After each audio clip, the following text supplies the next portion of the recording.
Open na yung almusalan natin. Dito na ulit tayo sa Marites Almusalan. Ayan. So nakahanda na yung paninda natin ng almusal. Kompleto na.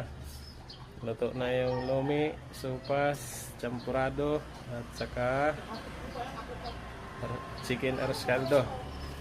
Plus yung mga ano natin, usual na menu. Spaghetti, max pag at carbonara. Then yung mga pansit natin, canton, bihon at saka palabok.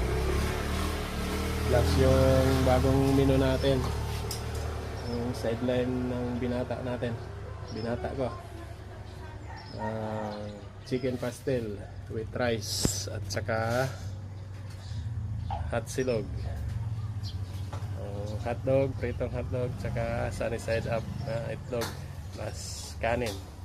Plain nga lang, plain rice lang. Okay, so ayan, yung mga naghahanap na ng almusal dyan, punta na kayo dito sa Marites Almusalan. Dito lang yan sa Lumina Tansa Phase 2.